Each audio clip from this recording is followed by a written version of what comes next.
संघटनेचा आणि पेडगावच्या बागायतदारचा रंगार बाळीच्या मला काय कैलासवासी तुकारामच्या ढोबा उडाने गव्हात पेट पेट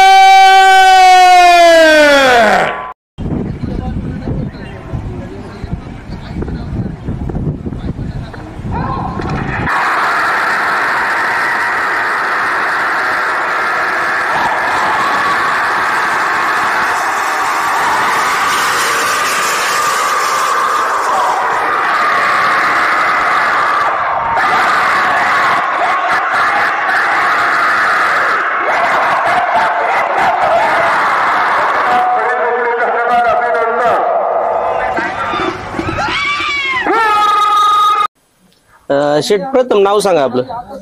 मी बाळासाहेब तुकाराम उडाने, मुक्काम पोस्ट पेठ, तालुका आंबेगाव, जिल्हा पुणे. बरं, ह्या बैलाचं नाव काय? ह्या बैलाचं नाव हरणे आहे. कधी घेतला होता? खरेदी कधी झाली? लहानपणीच वासरू असताना घेतलेलं आहे. आणि याचं वैशिष्ट्य म्हणजे हे पूर्ण गावरान मॉडेल आहे, गावठीमध्ये मोडलं जात. हा दोन्ही जागी पळतो, कांड्यावही पळतो आणि ज्वालाही पळतो, चारी खांदी.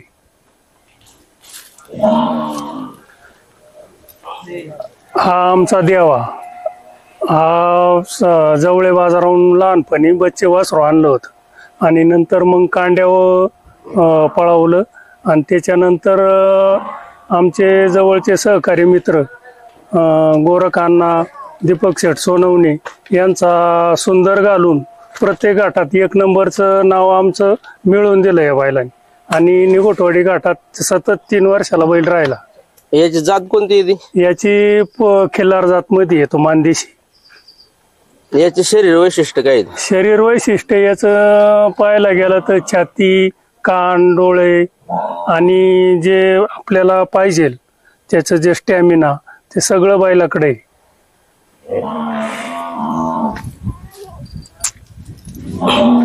हा आमचा पिंट्या आता वर्ष झालं सांगोल्यावरून घेतला.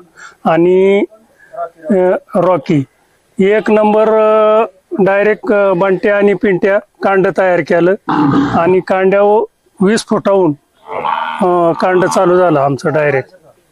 आणि नंतर कानवडे घाटात वासर दोन्ही बंट्या आणि रॉकी दोन्ही माग घेतली. 2 नंबर टोकन होतं, त्याच्यात आमची पळीपोड नावलौकिक दोन्ही वासरांनी केलं आमचं.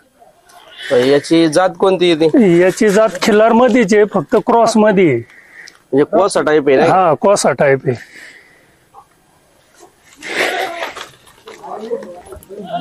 हा आमचा बंट्या. हा आमचा बंट्या. हा पण बच्चे वासरू सांगोल्यावरून खरेदी केलं होतं आम्ही. आणि पहिल्यांदा रॉकी आणि बंट्या हे कांड 20 फुटावून पळतंय आमचं. आणि नंतर कानेवाडीमध्ये जोला लावून फळी फोडचं मानकरी आम्ही ठरलेलो आहे. 1 नंबर मध्ये आता जोकाट चालू आहे आमचं सध्या. याची जात याची मानदेशी जाते. याच बांधा मजबूत, काळं खूर आणि सगळ्या बाजू म्हणजे स्टॅमिना जो पाहिजे तो आपल्या म्हणजे आमच्या जोगा पळण्याची क्षमता जेवढी पाहिजे तेवढी आहे याच्याकडे.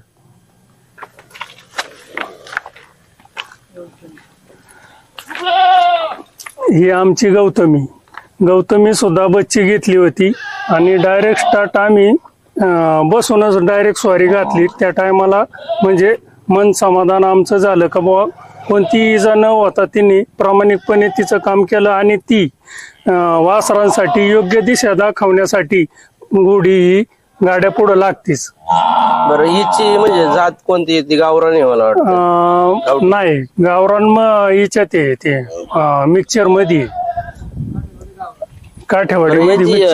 गुढीची खासियत सांगा बरं. गुढीची खासियत झाली तर तिला 72 खोडी असतात. तिला देव म्हणे, बालबौरीला साप आहे आणि जे पाहिजे म्हणजे आपण म्हणतो एखादी खोड असली तर चालत नाही, त्या गुण संपन्न आहे म्हणून आम्ही खरेदी केली.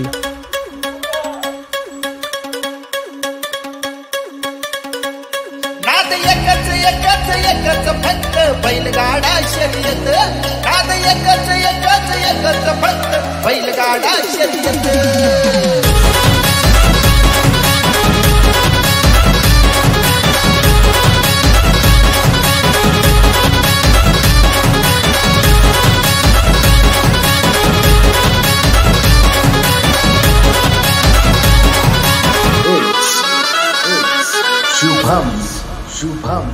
नका समजू आम्हा फंटर नाद आहे असा कंटर आमच्या मातीच्या मनात लुटून बसला पहिलयो खंटर अरे गिर गिर गिर गिर गिर गिर गिर क्या कांडे हे काटात येत नाद एकच फक्त बैलगाडा शर्यत नाद एकच फक्त बैलगाडा शर्यत नाद एकच फक्त बैलगाडा शर्यत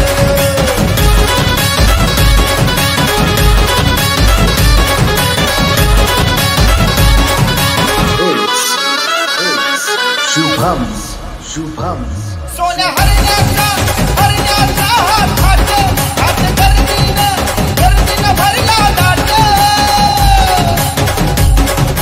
उतरून भरणारा पिवळा भाई भरला या मळवट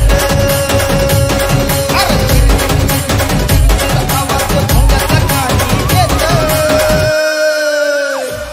नाद एकच फक्त बैलगाडा शर्यत नाद एकच फक्त बैलगाडा शर्यत नाद एकच फक्त बैलगाडा शर्यत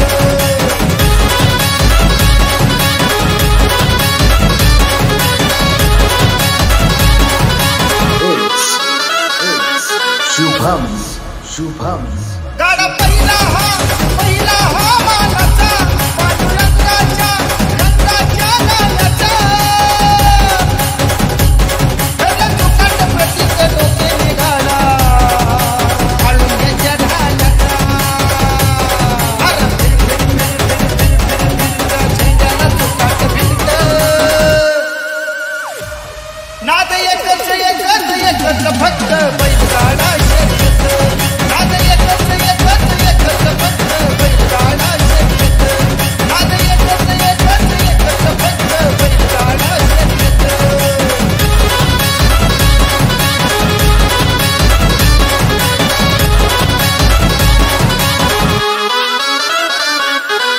शेट हा नाद आपल्याला कधीपासून लागलाय? हा नाद आमचा 4-5 पिढ्या जुना नाद आहे. आमच्या आजोबा पणजोबापासून चालत आलेला नाद आहे आणि आज तागायत आमची सुद्धा तरुण पिढी याच्यात 4थी पिढी 4 पिढ्यांपासून चालू आहे. तुमचं हा नाद 4 पिढ्यांपासून चालू आहे, तर जी लोक नवीन येत आहेत या क्षेत्रामध्ये तर यांना मार्गदर्शन काय करशाल? आता मार्गदर्शन सांगायचं झालं तर आमची जी तरुण पिढी आहे सगळी, आता आम्ही काय एवढे आम्हाला काय एवढा अनुभव नाही, पण आमचे जुने जे आहे सगळी पिढी त्यांच्यानुसार एवढं सांगताना एवढंच नवीन तरुण पिढीला सांगेल की यश हे डोक्यामध्ये जातं का म्हणा, यशाची हवा. जरी यश अपयश हे गाड्यामध्ये सातत्याने येत जात राहतं. यश आलं तर जास्त हवा डोक्यात शिरायची नाही आणि अपयश आलं तर खचून जायचं नाही. बरं आता मला सांगा, गाड्याच्या पुढं गुढी का शुभ मानली जाते? आता गाड्याच्या पुढे सांगायचं झालं तर लहानपणापासून सगळी वासरांना ट्रेनिंग देण्याचं काम गुढी करते आणि गुढी ही 4ही बैलांना दिशा दाखवण्याचं काम करते. त्यामुळं आणि वरती आळ्यामध्ये सुद्धा पुरेशा गाडी आळी वगैरे संरक्षित भिंती वगैरे नसायची, त्यामुळं 4ही बैल गाड्याची लांब जायची. तर गोडी वरती बैलांना पकडण्यासाठी सुद्धा फायदेशीर ठरायची, बैल लांब जाऊन देत नव्हती. आणि सर्व वासरांना लहानपणापासून शिकवण्याचं काम सुद्धा गोडीच करते, ट्रेनिंग द्यायचं आणि प्रत्येकाला दिशादर्शक दाखवायचं काम सुद्धा गोडी करते. आणि छत्रपतींच्या काळात जरी पाहिलं तर घोड्याला अनन्यसाधारण महत्व होतं. बरं गुढीमध्ये काय गुण पाहिजेत, काय अवगुण पाहिजेत? आता गोडीमध्ये सांगायचं झालं तर आम्ही आमच्या पूर्वजांपासून, आमच्या वडिलांपासून, आजोबापासून ऐकत आलोय की गोडीला 72 खोडी असतात.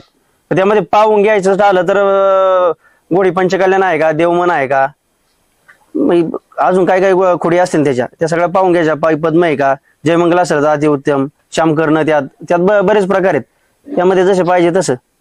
बरं शेठ मला सांगा, बैलगाड्याची व्याख्या काय?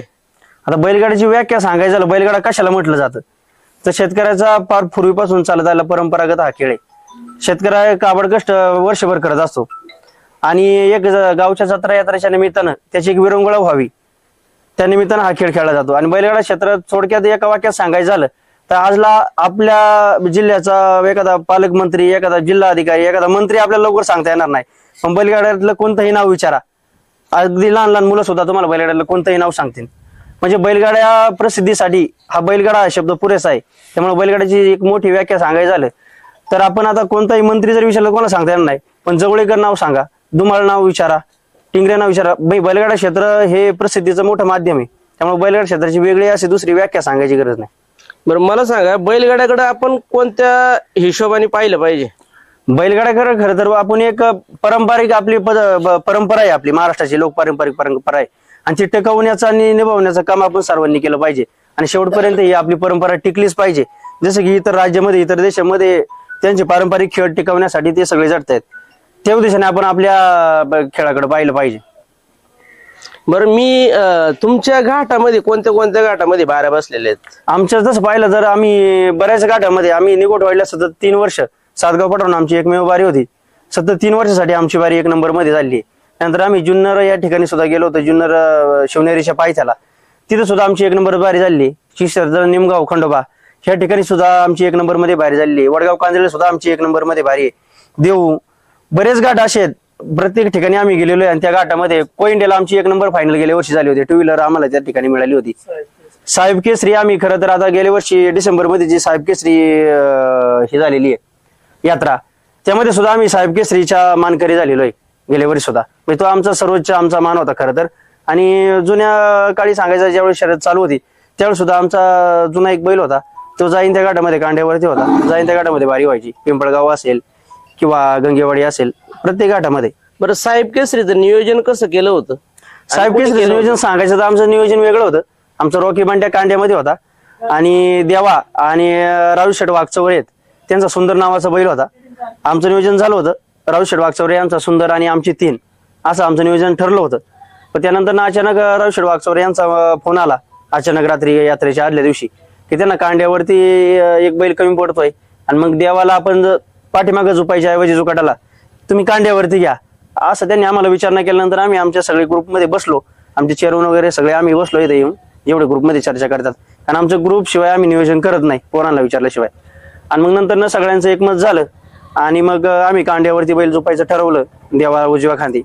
मग अशा प्रकारे वाघचौरे यांचा चिक्या आणि विकास नायकवाडी यांचा हिरा याच्या पुढे मग देवा कांड्यावरती राहिला. आणि 3 राऊंडला बारी अगदी आकर्षक झाली. पहिल्या राऊंड आम्ही घाटाचा राजा पुकारला गेलो, सेमीफायनलला सुद्धा आमची 11-64 झाली, आणि फायनलला सुद्धा 11-69 झाली. आणि अशा प्रकारे आमचं साहेब केसरी नियोजन अगदी योग्य पद्धतीने सक्सेसफुल झालं. बरं मला सांगा, या क्षेत्रामध्ये तुम्हाला गुरु कोण? क्षेत्रामध्ये गुरु सांगायचं आमचे घरचेच, आजोबा, आमचे वडील, हेच आमचे गुरु. बरं तुम्ही जुन्या लोकांकडनं काय शिकले? जुन्या लोकांकडून शिकलो की पुढच्या माणसांची, पुढच्या बैलगाडा मालकाची कधीच ईर्ष्या नाही करायची, आपल्या आनंदासाठी गाडा पळवायचा.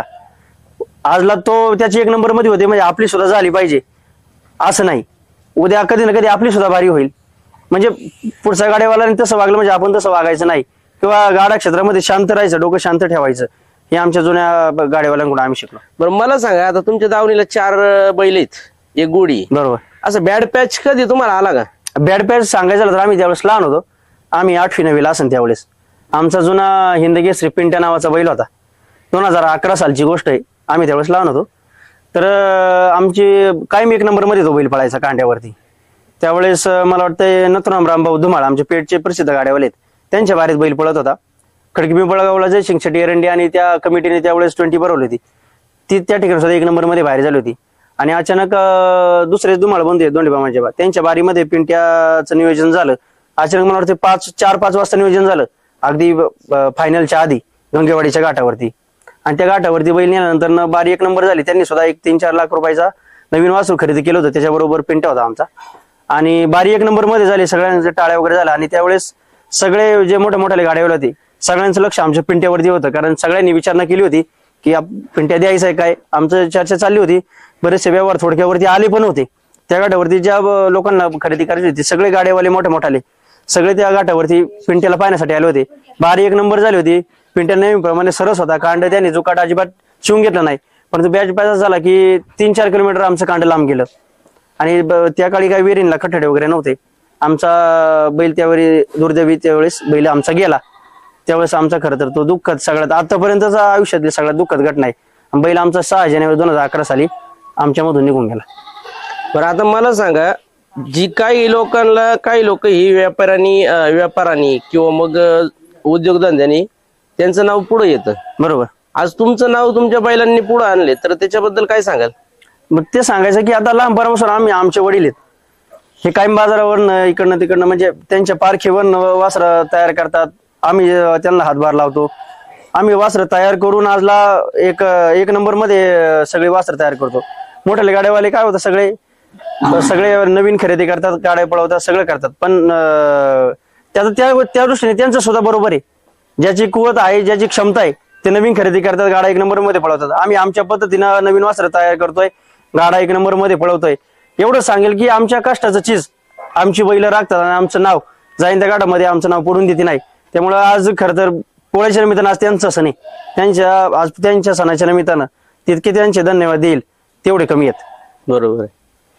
आता मला सांगा, ज्यावेळेस तुमची घाटामध्ये बारी असते बरोबर, तर त्यावेळेस तुमच्या टीमचं पूर्ण कसं फीडबॅक असतो?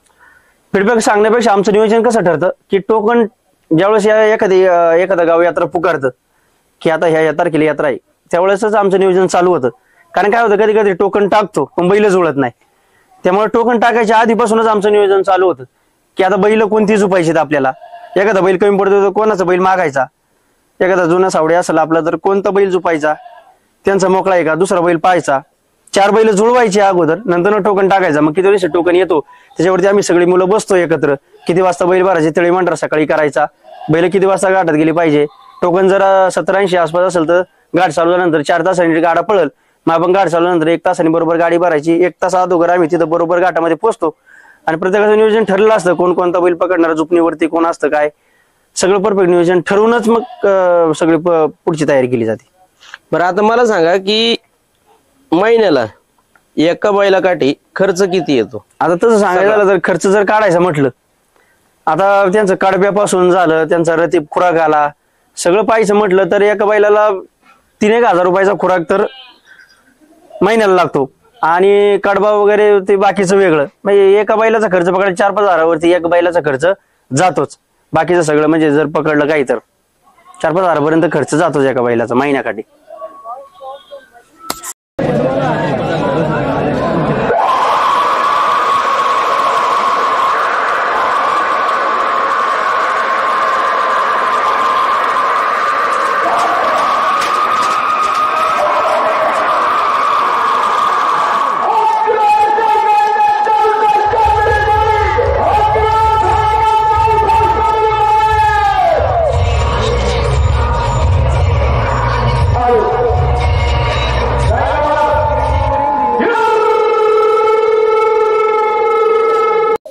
बरं भाऊ, मला सांगा, जुनी बैलगाडा पद्धत आणि आताची नवीन बैलगाडा पद्धत याच्यात फरक काय?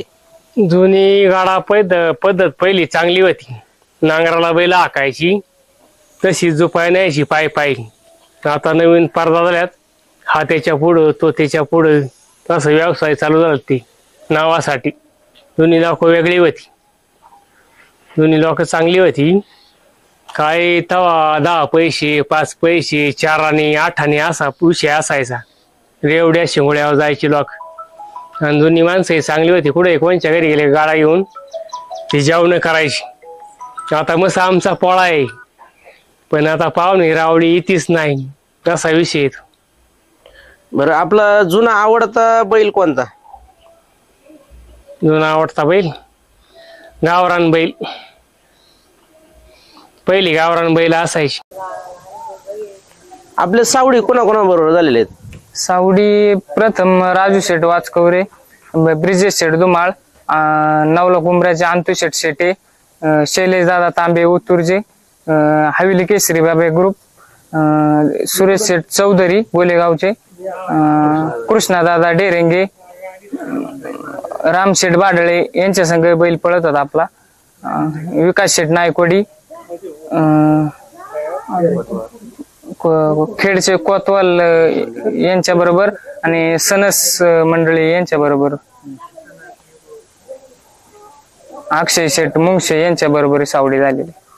बरं, आता मला सांगा, तुमच्या सावडी 3-3 आणि 4-4 वर्ष होतात, तर याच्यासाठी काय बेनिफिट आहे समोरच्याला? सावडी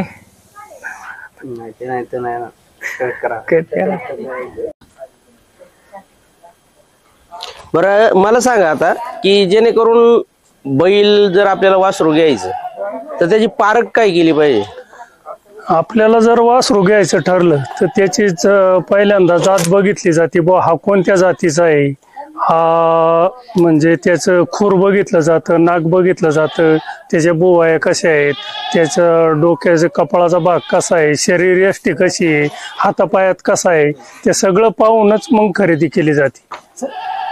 तर आता मला सांगा, जी घाटामध्ये आता म्हणजे टोकन फी कमी झालेली आहे, पण याच्या अगोदर टोकन फी भरमसाठ आकारली जायची. काही काही ठिकाणी टोकन फी रिटर्न भेटत नव्हती, 3,000, 4,000, 5,000.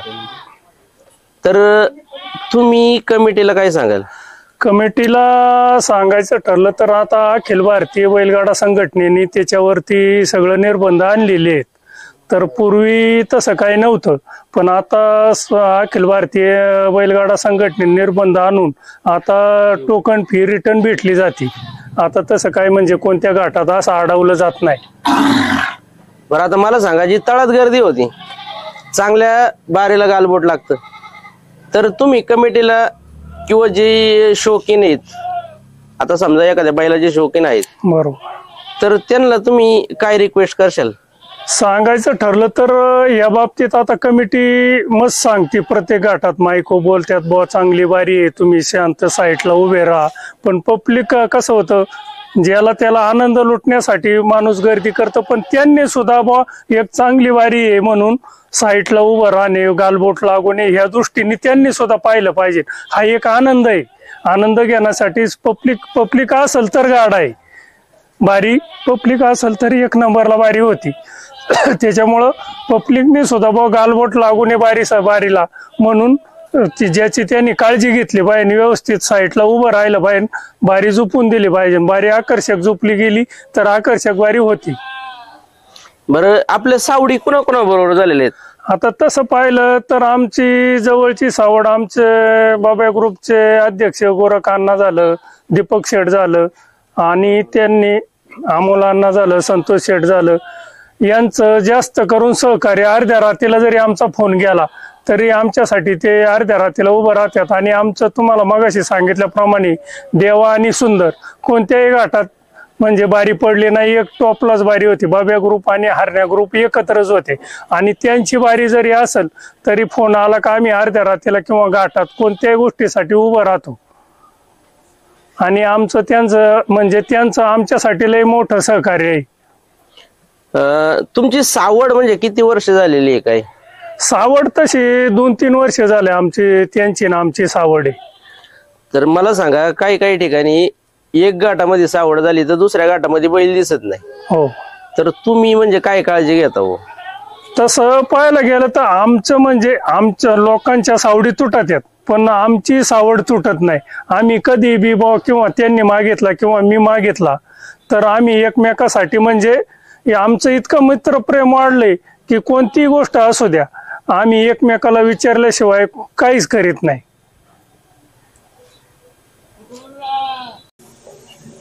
शेठ मला सांगा, आज एवढी मोला मागाची बैल आहेत, तुमची बारी बसली, खाली पोर आनंदाने उड्या मारतात, बरोबर. त्याच्यानंतर आता आंबेगाव तालुक्यामध्ये एक नवीन ब्रँड तयार झालाय, बांडा ग्रुप. तर हा तुमच्या बैलांसाठी किंवा आमच्या बैलांसाठी किती चांगला आणि किती वाईट? वाईट नाही, 100% चांगला आहे. काय होतं, आजकाल स्पर्धा वाढली, जसं की आमच्या चुलत्यांनी सांगितलं की स्पर्धा आजकाल वाढली, सगळं नावासाठी चाललंय.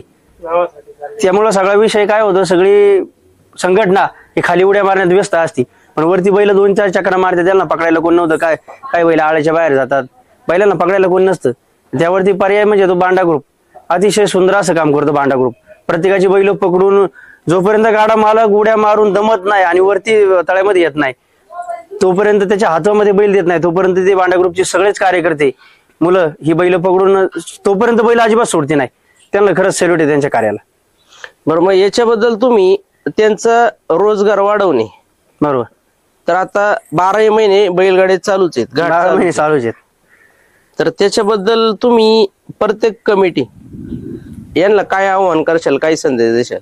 आता बऱ्याच कमिटींनी हे अंमलात आणलेलं आहे की बांडा ग्रुपसाठी प्रत्येक गाड्या मालकाकडून काही ठराविक रक्कम असेल टोकनामधून, टोकनाच्या वेळेसच ती बाजूला काढून ठेवायची, डिपॉझिट मधून रिटर्न देताना तेवढी कमी करून ठेवायची. प्रत्येक आता बऱ्याचशा कमिटींनी अंमलात आणलेलं आहे आणि इथून पुढे सुद्धा सगळ्या कमिटींनी ते अंमलात आणावं आणि त्या गाडी मालकाच्या डिपॉझिट मधून थोडी काय रक्कम ठरेल सगळ्यांच्या संगनमताने, अखिल भारतीयच्या मताने, संगमताने, ती त्या बांडा ग्रुपला प्रत्येक गाड्यावाल्याकडून 50-100 काय असेल ठरतील ते प्रत्येक गाड्या मालकाच्या डिपॉझिट मधून त्यांना दिलं पाहिजे, जेणेकरून ते सुद्धा आपले दिवस तिथं वाया घालवतात.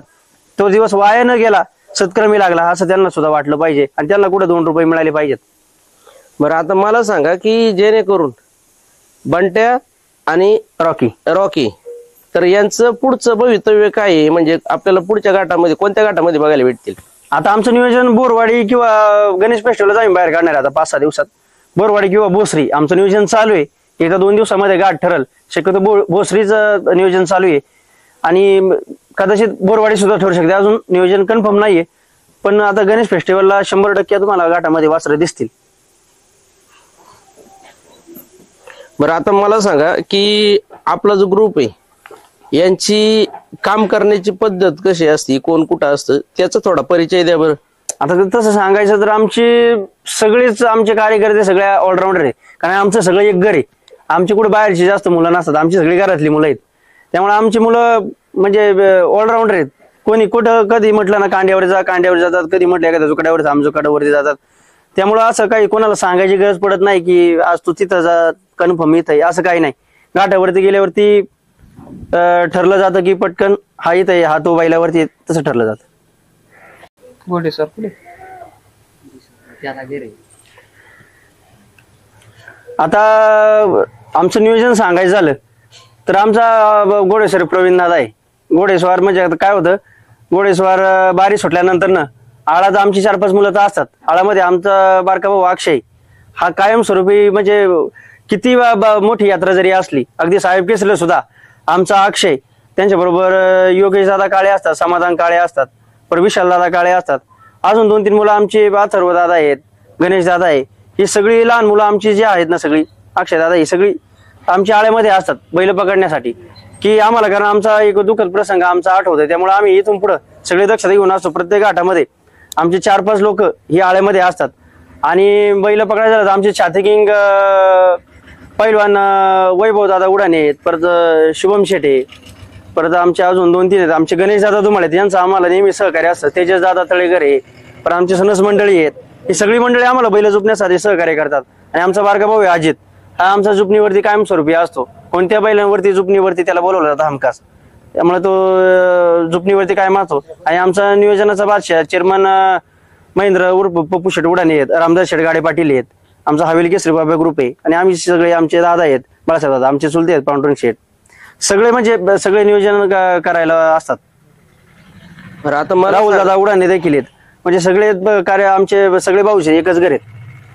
बरं आता मला सांगा, आता ही 2 वासरं, 2 बैल, 1 गोडी, तर यांचा रतीब कसा हे केला जातो? म्हणजे आता वासरं आणि सगळ्यांना आहे ना उडीद चुनी असते, पेंड मिक्स असते त्यांना, आणि 2 टाइम त्यांना रतीब दिला जातो. आणि बाकी मग हिरवी खादडाची मका असतो, आपली कडबा असतो, सुका चारा ही कुठे दिली जाते, कधी लहान वगैरे असेल तशी टाकली जाते. आणि काय उडीद चुनी आणि पेंड. बरं आज बैलपोळेच्या शुभ मुहूर्तावरती आज हारण्या ग्रुप यांनी आज मला थोडीशी संधी दिली बोलण्याची किंवा मुलाखत घेण्याची.